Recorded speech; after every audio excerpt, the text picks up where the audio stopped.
ரெண்டையும் இணைக்க முடியும். சரியா? ஏன் தெரியுமா? வெளியில் நீங்க போயிருக்காங்க மதத்துல வந்து ரெண்டு திசைகள் இருக்கா, ரெண்டு இருக்குமா? அந்த ரெண்டு திசைகள்ல ஒரே திசையில நீங்க வச்சீங்க அப்படின்னா பிழைக்கு விடுமா, வெவ்வேறு திசைகளை வச்சீங்க அப்படின்னா அது ஒட்டிக்கிறோம் ஈர்க்கும் அப்படின்னு சொல்றாரு. வேற பதில் இருக்காதுங்க. சரியா? காந்தம், ரெண்டு பக்கமே காந்தங்கள் இருக்கு.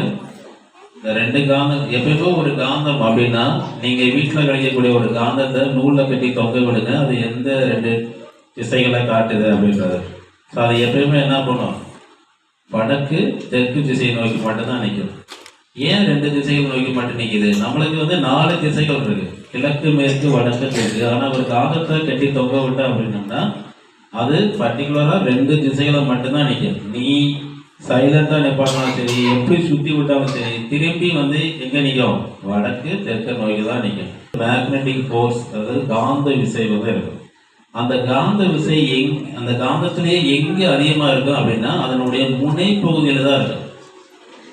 சரியா? அந்த முனையில் எந்த பகுதியில் இருக்கும்னா அதுதான் வடக்கு தெற்கு. வடக்கு தெற்கு இருக்கக்கூடிய அந்த காந்தங்கள்ல காந்த விசை அதிகமா இருக்கும். அதனை கிழக்கு மேற்க கொண்டு போய் நிப்பாட்டினாலும் வடக்கு திசையில நிற்கும். அந்த காந்தத்துக்கு அந்த ஈர்ப்பு விசை எங்க இருக்கு அப்படின்னா நம்ம பூமியில இருந்து கிடைக்கும். ஆனா பூமியினுடைய ரொட்டேஷன் எப்படி சுத்துது? வடக்குல இருந்து தென்புறமா சுத்தும். பூமியினுடைய சுழற்சி பாத்தீங்கன்னா எப்படி சுத்தம் என்ன பண்ணும், அதுக்கான ஈர்ப்பு விசை காந்தத்துல இருந்து இருக்கிறனால அந்த பூமியை நோக்கி இந்த 2 முனைகளும் இந்த 2 காந்த துருவங்களை மீட்கும். சரியா? அதனாலதான் இந்த காந்தம் 2 காந்தமும் என்ன பண்ணுது, வெவ்வேறு திசைகளா இருக்கும் போது ஒட்டுக்குது, ஈர்க்குது. ஒத்த திசைகளா இருக்கும் போது விலகல் அடையுது. கான்செப்ட என்ன சொல்லுவாங்கன்னா magnetic ripple force, attractive force அப்படின்னு சொல்லுவாங்க. ஈர்ப்பு விசை, விலக்கு விசை அப்படின்னு சொல்லுவாங்க. இந்த கான்செப்டை பயன்படுத்தி நம்ம ரியல் லைஃப்ல நிறைய டெக்னாலஜியில நம்ம பயன்படுத்திக்கிட்டு இருக்கோம்.